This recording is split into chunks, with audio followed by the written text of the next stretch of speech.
Hello friends, मैं हूं सन्मय प्रकाश और आप देख रहे हैं यूट्यूब चैनल सरकारी जॉब न्यूज़ और शार्प लर्निंग ऐप पर भी तमाम स्टूडेंट्स ये वीडियो देख रहे हैं। तो सबसे पहले इंपॉर्टेंट प्रश्न देख लेते हैं। अपने ही रिकॉर्ड को तोड़कर 31वीं बार माउंट एवरेस्ट पर कौन चढ़ गया है? ग्लोबल फॉरेस्ट वॉच के अनुसार भारत ने कितने हेक्टेयर प्राथमिक जंगल खो दिए हैं? भारत में वन क्षेत्रों के नुकसान की जो सबसे बड़ी वजह है उनमें से क्या है? न्यू डेवलपमेंट बैंक यानी ब्रिक्स जो बैंक है उसका नया सदस्य कौन बन गया है? भारत की पहली विस्टा डोम जंगल सफारी ट्रेन किस राज्य सरकार ने लॉन्च की है? एरोस्पेस ग्रेड का भारत का सबसे बड़ा टाइटेनियम और सुपरलॉय मटेरियल प्लांट कहां पर स्थापित किया गया है? अमेरिकन म्यूजिक अवार्ड यानी AMA जीतने वाली पहली भारतीय मूल की संगीतकार कौन बनी है? सशस्त्र बलों और CAPF के 39 जो जवान हैं उनको कीर्ति चक्र और शौर्य चक्र प्रदान किए गए हैं। तो किस काल में दी जाने वाला ये अवार्ड है? कर्नाटक ने केंद्र सरकार के NOC के बिना ही रामनगर जिले का नाम बदल दिया है, तो क्या रख दिया है नाम नया? केंद्र सरकार ने BPSS की जगह पेमेंट रेगुलेटरी बोर्ड यानी PRB का गठन किया है, तो इसका चेयरमैन किसे बनाया गया है? इसके अलावा भी कई और प्रश्न हैं, उन सब पर चर्चा करेंगे दोस्तों। तो शुरू करते हैं बिना देर के हुए और पहला क्वेश्चन लेते हैं। और हाँ, आपको बताऊं कि पिछले कुछ दिनों के वीडियो आपको नहीं मिले थे, तो ये पुराना वाला है। सारे कंटेंट मैं पूरा कर रहा हूँ। कुछ स्वास्थ्य संबंधित कुछ दिक्कतों की वजह से मुझे आउट ऑफ स्टेशन रहना पड़ा था। अभी बस एक आध हफ्ते और की बात है, फिर रेगुलर आपको करंट अफेयर्स मिलने लगेगा। ओके, लेकिन पुराना कोई भी कंटेंट आपका छूटेगा नहीं, ये मैं वादा करता हूँ आपसे। तो पहला क्वेश्चन लेते हैं। सबसे ज़्यादा 31वीं बार माउंट एवरेस्ट पर चढ़ने का रिकॉर्ड बनाने वाले एवरेस्ट मैन का नाम बताएं। तो उनको एवरेस्ट मैन भी कहा जाता है, तो कौन है? आंसर होगा कामिरीता शेरपा। ठीक है, एवरेस्ट मैन के नाम से मशहूर हैं, नेपाल के हैं, पर्वतारोही हैं और गाइड हैं कामिरीता शेरपा। तो 31वीं बार उन्होंने फतह कर लिया है और रिकॉर्ड नया वाला उन्होंने 27 मई 2025 को बना लिया है। ठीक है, और गजब का काम किया। 1970 के जन्मे हैं वो और छोटी उम्र में ही उनको पहाड़ों पर चढ़ाई करने का शौक़ था और 2 दशक से अधिक समय से वो पहाड़ों पर चढ़ाई कर रहे हैं। पहली बार उन्होंने मई 1994 में माउंट एवरेस्ट की चढ़ाई की थी, उसके बाद से वो चढ़ाई करते रहे हैं लगातार। ठीक है, शेरपा हैं वो। शेरपा जो है ना, वहाँ पर नेपाल में खासतौर पे हिमालय क्षेत्रों में बर्फीली इलाकों की एक जाति है और इसका मुख्य निवास नेपाल के हिस्से में पड़ने वाला जो हिमालयन क्षेत्र है वहाँ का है। ओके, और ये जो लोग हैं वो ऊंची पहाड़ों पर चढ़ने में महारत हासिल होता है इनको। ओके, चलिए आगे बढ़ते हैं, अगला क्वेश्चन लेते हैं। उससे पहले बताऊं कि जो अभी UPSC जो सिविल सर्विस एग्जामिनेशन का प्रीलिम्स एग्ज़ाम हुआ है उसमें शानदार करंट अफेयर्स के क्वेश्चन टकराए थे। ज़्यादातर जो करंट अफेयर्स के क्वेश्चन वो सब जो हमने पढ़ाए थे वो सब टकराए हैं। तो इसको लेकर हमने एक स्पेशल वीडियो भी बनाया हुआ है, वो इस वीडियो के डिस्क्रिप्शन में मैंने दे दिया है। तो उसमें मैंने बताया कि किस तरह से प्रश्न है और उसका जो पुराना वीडियो है जिसमें मैं बता रहा था वो सब कुछ इसमें दिया हुआ है। तो ज़रूर देखिएगा आप कि किस तरीके से सरकारी जॉब न्यूज़ और शार्प लर्निंग का जो करंट अफेयर्स है वो शानदार ढंग से टकराता है, बिल्कुल सटीक ढंग से। ज़्यादातर प्रश्न मतलब 95% प्रश्न टकरा गए हैं, तो ये बहुत बड़ी बात है। करीब 25 क्वेश्चन के आसपास आए थे और 23 या 24 प्रश्न लगभग टकरा गए हैं, तो एक बेहतरीन बात रही। ओके, तो ये देख सकते हैं आप ये वीडियो UPSC का। और हाँ, शार्प लर्निंग ऐप है हम लोगों का, वहाँ पर तमाम एग्जामिनेशंस की तैयारी कराई जाती है और वहाँ पर अगर आप करंट अफेयर्स की तैयारी करना चाहते हैं तो 2 तरह के मेंबरशिप प्लान है। एक ISPSS मेंबरशिप प्लान है और दूसरा बेसिक मेंबरशिप प्लान है। ISPSS वाला तो UPSC और स्टेट PCS इन सब के लिए है और बेसिक वाला वो टीचर, रेलवे, पुलिस, SSC इन सब के लेवल का है। और इन सब के ज़रिए आपको करंट अफेयर्स के कंटेंट मिल जाते हैं, PDF, वीडियो, मॉक टेस्ट, ये सब मिल जाता है वीकली, मंथली, क्वार्टरली, ईयरली। और पिछले 2 सालों के कंटेंट भी मिलते हैं आपको अगले 1 साल तक, यानी 365 दिनों तक अपडेट मिलता रहता है। ओके, और इसमें हम टेस्ट भी देते हैं, टेस्ट सीरीज भी होता है संबंधित एग्जामिनेशंस के।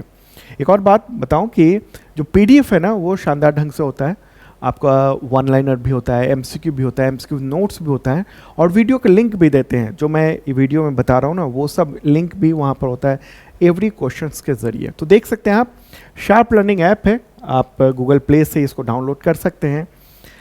ओके, सर्च कर लीजिएगा। इसके अलावा भी कई सारे बैचेस चल रहे हैं, जैसे 71st बीपीएससी का जो नोटिफिकेशन आ चुका है तो उसका लेकर बैच चल रहा है। जीएस फाउंडेशन बैच है, जीएस की पूरी तैयारी प्री और मेंस दोनों की कराई जा रही है, अभी छूट चल रही है तो ज्वाइन कर सकते हैं आप। इस वीडियो के डिस्क्रिप्शन में आप चेक कर लेना, लिंक है शार्प लर्निंग ऐप का।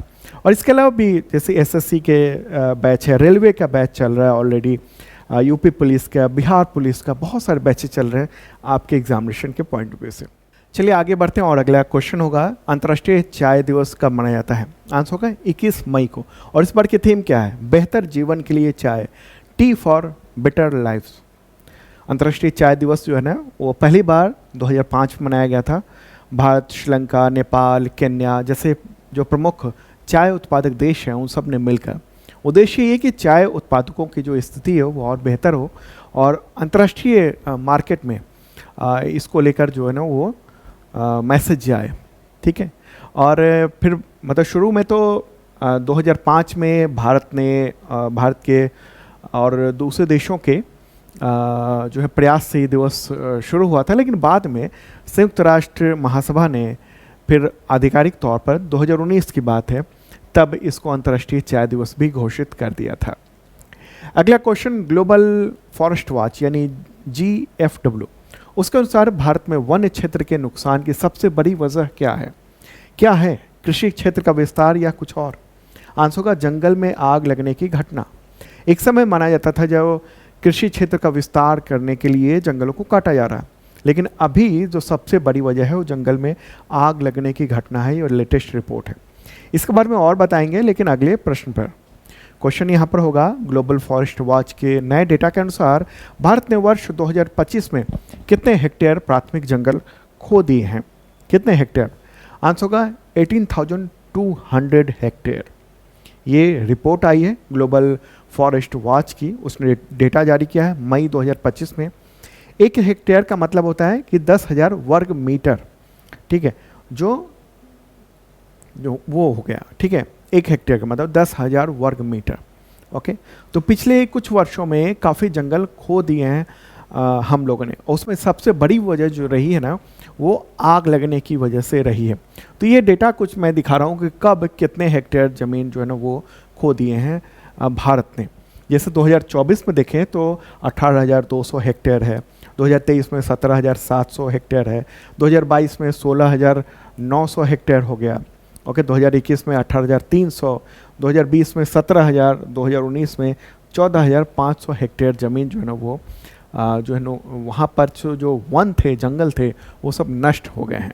ठीक, कुछ और भी पॉइंट्स हैं, जैसे 2002 से 2024 के बीच में भारत ने कुल 3,48,000 हेक्टेयर जो जंगल है, आर्द्र प्राथमिक जंगल है, वो खो दिया। लगभग 5.4% टोटल का, अगर 2002 की तुलना करें तो 5.4% जंगल खो दिए हैं। ओके, तो ये एक जो है बड़ा ही नुकसानदायक मामला है। किस राज्य में सबसे ज़्यादा जंगल जो खोए गए हैं? जंगल क्यों खो रहे हैं हम लोग? ज़्यादातर आग लगने की वजह से खो रहे हैं। जैसे उत्तराखंड में देख रहे हैं कि बहुत ज़्यादा आग लग की घटना होती है। पहाड़ी क्षेत्रों में जैसे, दूसरी जगह हम अगर देखें तो हिमाचल प्रदेश में, उधर नॉर्थ ईस्ट में बहुत ज़्यादा जो है ना वो जंगल के नुकसान की खबरें आती रहती हैं आग लगने की वजह से। एक बार मैप के ज़रिए देख लेते हैं। प्यारा भारत है, लेकिन देखिए क्या है ना, इस रिपोर्ट में ये बताया गया है कि खास तौर पर नॉर्थ ईस्ट में वहाँ पेड़ पौधों को सबसे ज़्यादा नुकसान हुआ है। असम में 2001 से 2024 के बीच में जो ना 3,40,000 हेक्टेयर पेड़ पौधे का नुकसान हुआ है अगर हम देखें तो। ठीक है, 2001 से 2024 के बीच में हम बात कर रहे हैं सबसे ज़्यादा। इसके अलावा अन्य पूर्वोत्तर राज्यों में भी काफ़ी नुकसान देखने को मिला है, जैसे मिजोरम में 3,34,000 हेक्टेयर, नागालैंड में, फिर मणिपुर में, मेघालय में ये नुकसान काफ़ी कुछ देखने को मिला है। तो ये तो असम हो गया, ये मिजोरम जो हो गया ना वो कौन सा हो गया? ये हो गया, ये मिजोरम हो गया। ठीक है, यहाँ नागालैंड हो गया, ये मणिपुर हो गया, और यहाँ पर ये वाला जो है ना ग्रीन वो है मेघालय। तो यहाँ पर सबसे ज़्यादा जंगलों के नुकसान हुआ है वहाँ पर। और यहाँ पर एक और पॉइंट्स मैं देना चाहता हूँ कि भारत में वर्ष 2001 से लेकर अब तक लगभग 2.31 मिलियन हेक्टेयर यानी 23.1 लाख हेक्टेयर वृक्ष क्षेत्र नष्ट हो चुका है। इससे पहले वाली जो बात कही थी ना मैंने 5% के आसपास, वो वन क्षेत्र था टोटल, और ये वृक्ष क्षेत्र की बात हो रही है जहाँ जहाँ पेड़ क्षेत्र हैं उन सब की, वन के अलावा भी, और ये 7.1% की गिरावट को दर्शाता है। ये बड़ी बात है, और इसकी वजह से जो नुकसान हुआ है उसकी वजह से क्या है, 1.29 गीगा टन कार्बन डाइऑक्साइड समतुल्य उत्सर्जन उत्पादन होने का अनुमान ये है। ठीक है, मुझे लगता है चीज़ें समझ गए होंगे आप, PDF में मैंने पूरा दे दिया है। और सबसे बड़ी वजह क्या है, सबसे बड़ी वजह है आग लगना। ठीक है, कृषि को पीछे छोड़कर आग लगना सबसे प्रमुख वजह बताया गया है। 2 दशकों में पहली बार ऐसा है जो विनाश, वनों के विनाश का प्रमुख कारण वो क्या है, वो आग लगना है, और आग लगने की वजह से बहुत सारे नुकसान होते हैं। ठीक है, अभी क्या है कि गर्मी लगातार बढ़ रही है, इस गर्मी बढ़ने की वजह से क्या हो रहा है कि उसकी वजह से जो वनों में आग की घटनाएं हैं वो लगातार बढ़ती जा रही, और ये सब सारे जो आंकड़े हैं जो मैंने बताया वो ग्लोबल फॉरेस्ट वॉच यानी GFW उसके द्वारा लिए गए हैं। और GFW जो है वो क्या है, वो अमेरिकी संस्था है, वर्ल्ड रिसोर्स इंस्टीट्यूट नाम की एक परियोजना है अमेरिका की, तो उसी के तहत ये GFW है यानी ग्लोबल फॉरेस्ट वॉच।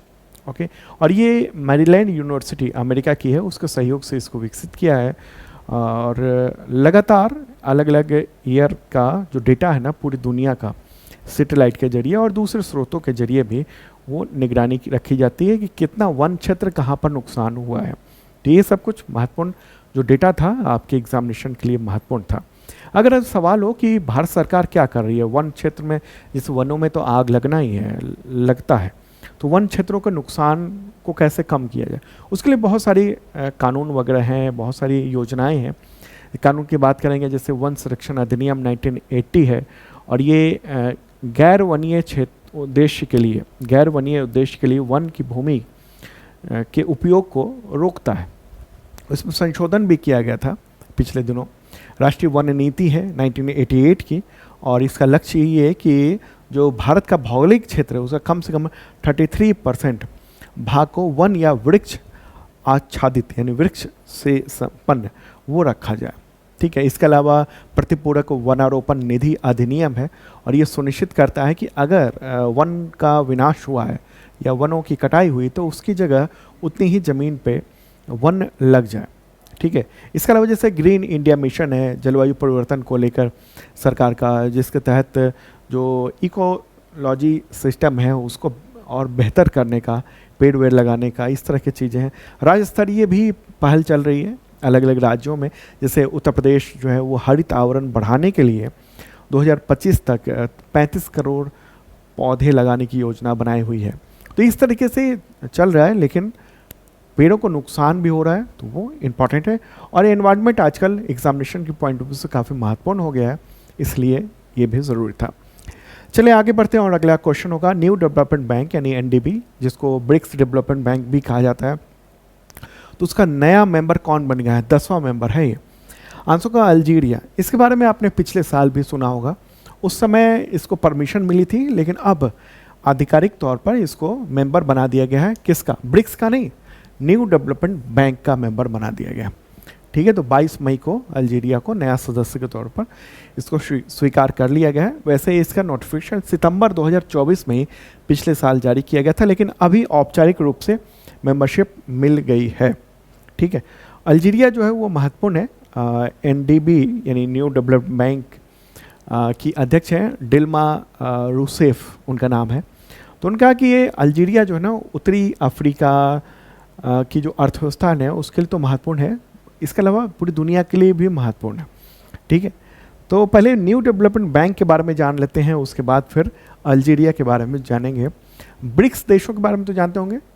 ब्रिक्स जो है उसमें शुरुआती सदस्य रहे हैं ब्राज़ील, रूस, भारत, चीन, दक्षिण अफ्रीका, हालांकि बाद में उसका विस्तार हुआ है। तो उसी के द्वारा 2015 में न्यू डेवलपमेंट बैंक की स्थापना की गई थी। उद्देश्य ये था कि ब्रिक्स और अन्य जो देश हैं उनके वहाँ के जो बुनियादी ढांचे हैं, जो सतत विकास परियोजनाएं हैं, उन सब के लिए संसाधन जुटाना। मुख्यालय इसका शंघाई चाइना में है।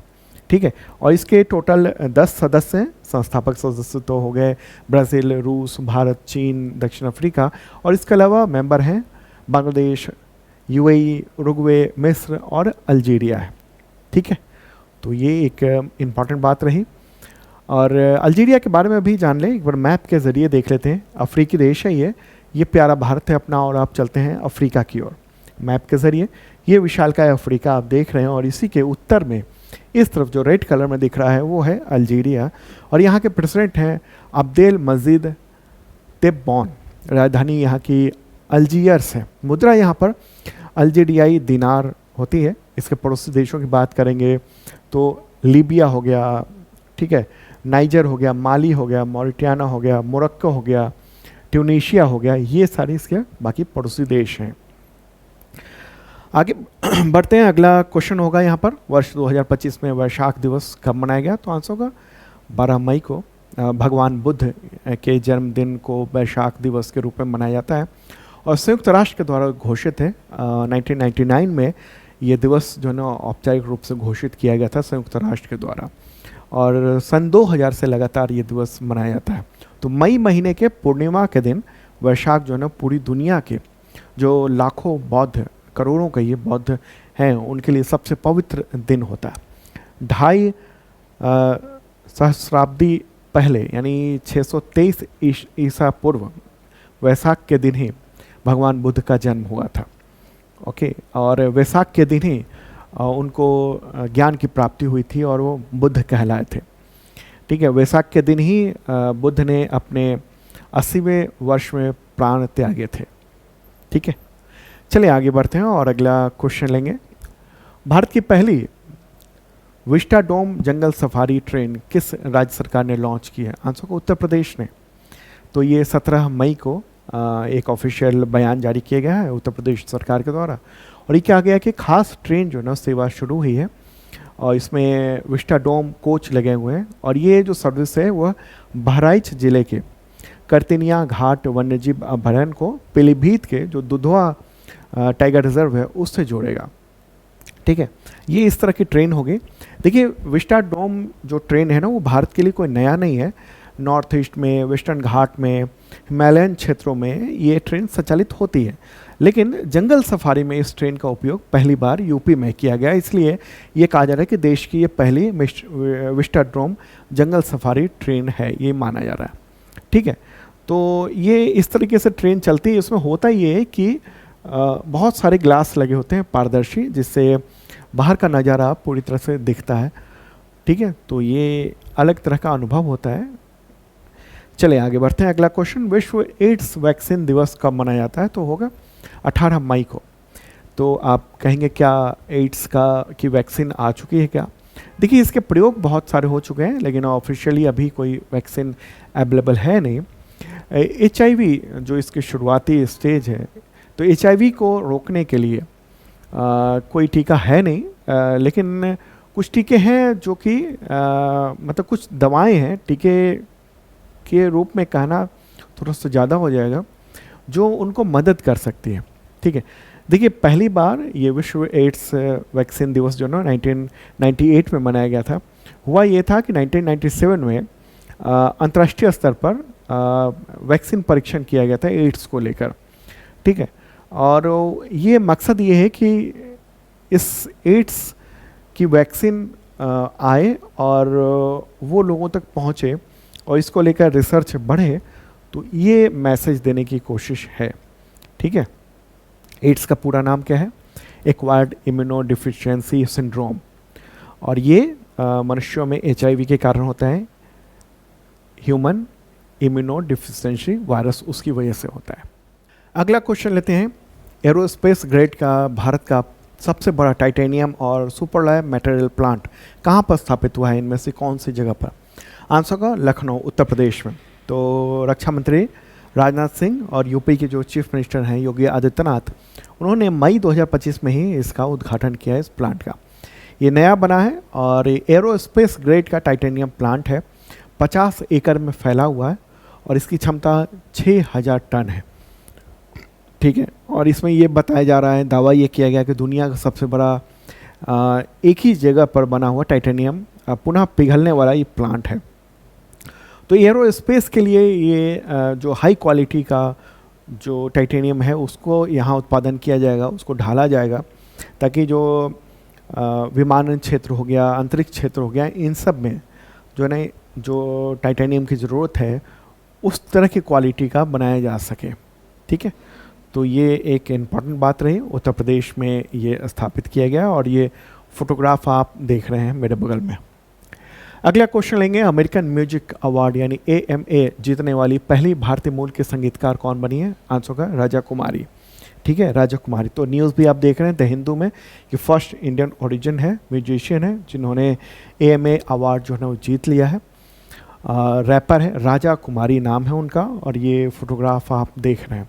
27 मई को अमेरिकन म्यूजिक अवार्ड जो है उन्होंने जीता है। और किसके लिए जीता है?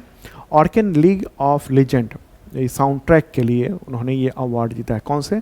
ऑर्केन लीग ऑफ लीजेंड्स, इसके लिए उन्होंने अवार्ड ये जीता है। ठीक है, इनके माता पिता तेलुगु रहे हैं। इनका जन्म हुआ था 1986 में। अब वो कैलिफोर्निया अमेरिका में रहती हैं वहीं पर।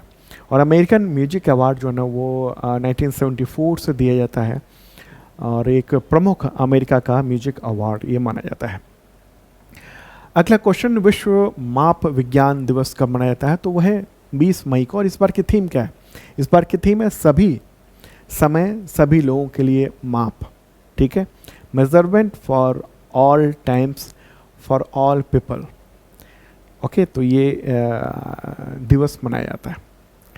आगे बढ़ते हैं, अगला क्वेश्चन लेते हैं। राष्ट्रपति ने मई 2025 में सशस्त्र बलों यानी तीनों सेनाओं, इसके अलावा केंद्रीय सशस्त्र पुलिस बलों यानी CAPF, तो उसके 39 कर्मियों को, जवानों को कीर्ति चक्र और शौर्य चक्र प्रदान किए। तो किस काल में दिए जाने वाला अवार्ड है? इस तरह के सवाल पूछे जाते हैं। आंसर क्या होगा? शांति काल। ये शांति काल में दिया जाने वाला ये अवार्ड है। और ये न्यूज़ आप देख रहे हैं कि 6 कीर्ति चक्र दिए गए और 33 शौर्य चक्र दिए हैं। इस तरह से 39 टोटल ये अवार्ड हो जाते हैं। ठीक है, और ये विजेताओं के साथ राष्ट्रपति, प्रधानमंत्री, उपराष्ट्रपति, उन सबके फोटोग्राफ आप देख रहे हैं राष्ट्रपति भवन में। ठीक है, तो कीर्ति चक्र जो है ना 6 दिए गए हैं, 4 मरणोपरांत हैं। शौर्य चक्र 33 दिए गए हैं, 7 मरणोपरांत दिए गए हैं राष्ट्रपति द्रौपदी मुर्मू के द्वारा। ठीक है, तो अगर अब देखें हम कि देश में कितने वीरता पुरस्कार होते हैं, और देखिए सबकी अलग अलग कैटेगरी बने हुए हैं पुरस्कार की। युद्धकालीन अलग है, शांतिकाल अलग है, और वीरता अन्य पुरस्कार अलग है। जैसे युद्धकालीन कौन होता है? परमवीर चक्र होता है, महावीर चक्र और वीर चक्र होता है। और शांति काल में अशोक चक्र, कीर्ति चक्र और शौर्य चक्र होता है। जो यही दोनों अवार्ड इस बार दिए गए हैं, कीर्ति चक्र और शौर्य चक्र। अन्य पुरस्कार में जैसे सेना पदक होता है, इसके अलावा अन्य पदक होते हैं, वायुसेना पदक होता है, नौसेना पदक होता है, ये सब अन्य पदक माने जाते हैं। ठीक है, तो ये है, तो यही 2 अवार्ड दिए गए हैं, कीर्ति चक्र और शौर्य चक्र इस बार जो प्रदान किए गए हैं वो। और पूरी लिस्ट मैंने यहाँ पर दे दी है। कीर्ति चक्र जो है ना वो टोटल 6 दिए गए हैं। एक तो मेजर मल्ला राम गोपाल नायडू भारतीय सेना से, मेजर मंजीत ये भारतीय सेना से हैं, ये जीवित हैं। और मरणोपरांत ये दिया गया है राइफलमैन रवि कुमार भारतीय सेना से, कर्नल मनप्रीत सिंह भारतीय सेना, पुलिस उपाधीक्षक हुमायूं मुजम्मिल भट्ट ये जम्मू कश्मीर पुलिस से हैं, नायक दिलवर खान भारतीय सेना से। तो कीर्ति चक्र पुरस्कार और शौर्य चक्र की बड़ी लंबी लिस्ट है, तो आप देख सकते हैं, मैंने PDF में भी दे दिया है। देखिए इन सब के नाम नहीं पूछे जाएंगे, लेकिन ये पूछा जाएगा कि शांति काल का कौन है, इसके अलावा युद्धकालीन पुरस्कार कौन से हैं। तो जो मैंने क्वेश्चन बनाया ना, उस तरीके से क्वेश्चन पूछे जाते हैं। अगला क्वेश्चन होगा यहाँ पर, आतंकवाद विरोध दिवस कब मनाया जाता है? क्या है इस दिन, कब मनाया जाता है और क्यों मनाया जाता है? आंसर क्या होगा? 21 मई को मनाया जाता है। और ये पूर्व प्रधानमंत्री राजीव गांधी के पुण्यतिथि पर ये मनाया जाता है आतंकवाद निरोध दिवस। 21 मई 1991 1991 को चेन्नई में, उस वक्त मद्रास कहा जाता, उसी के पास श्री पेरम्बदूर में उनकी हत्या कर दी गई थी बम विस्फोट के जरिए। तो इसलिए ये दिवस मनाया जाता है आतंकवाद विरोधी दिवस। अगला क्वेश्चन लेंगे, कर्नाटक ने केंद्र सरकार के NOC के बिना रामनगर जिले का नाम बदलकर क्या कर दिया है? आंसर का बेंगलुरु दक्षिण कर दिया है ये नाम। ठीक है, और ये न्यूज़ आप देख रहे हैं कि वहाँ से NOC नहीं मिला, उसके बावजूद कर दिया गया। तो ये एक इम्पॉर्टेंट बात है। रामनगर जिला जो है ना वो बेंगलुरु के बगल में है, तो अब बेंगलुरु दक्षिण कर दिया गया है। कर्नाटक मंत्रिमंडल ने ये फैसला लिया है। कर्नाटक सरकार ने ना नो ऑब्जेक्शन सर्टिफिकेट के लिए प्रस्ताव भेजा था केंद्र सरकार को, केंद्रीय गृह मंत्रालय को, लेकिन वहाँ से वो मतलब NOC पूरी तरह से नहीं मिल पाया। तो उसके बाद क्या है ना, अब इनने कर्नाटक सरकार ने कह दिया कि हम तो नाम बदल रहे हैं। दरअसल जिले का नाम बदलने का अधिकार राज्य सरकार के पास है, लेकिन इसमें एक शर्त है कि इसके लिए गृह मंत्रालय से NOC लेने का नियम है। क्यों लेने का नियम है? क्योंकि जब नाम बदला जाता है ना तो तमाम जितने भी कागजात हैं उन सब में बदला जाता है। तो केंद्र सरकार से लेकर राज्य सरकार तक हर जगह नाम को चेंज किया जाता है, और इसीलिए जो है NOC लेने का प्रावधान है। लेकिन जब NOC नहीं मिला तो उन्होंने कह दिया, कर्नाटक सरकार ने, वहाँ के मुख्यमंत्री हैं सिद्धारमैया, कि भाई हम तो नाम बदल रहे हैं। अगला क्वेश्चन, केंद्र ने board for regulation and supervision of payment and settlement system यानी BPSS की जगह पेमेंट्स रेगुलेटरी बोर्ड यानी PRB का गठन किया। तो इसके चेयरमैन कौन बनाए गए हैं? तो पदेन चेयरमैन रहेंगे RBI गवर्नर। ठीक है, जो भी RBI गवर्नर होगा वो इसका चेयरमैन रहेगा ही। ओके, और अभी कौन है? संजय मल्होत्रा हैं गवर्नर RBI के।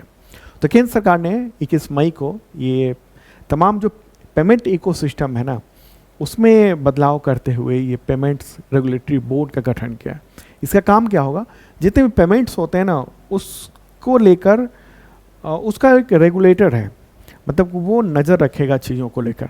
ठीक है, इसके 6 सदस्य होंगे, पदेन चेयरमैन होंगे RBI के गवर्नर, अभी जो संजय मल्होत्रा हैं वो होंगे, 3 सरकारी नामित सदस्य होंगे, इसके अलावा अन्य क्षेत्रों से भी होंगे। और ये यानी PRB जो है ना वो ज़रूरत पड़ने पर अलग अलग क्षेत्रों से विशेषज्ञ को भी आमंत्रित कर सकता है।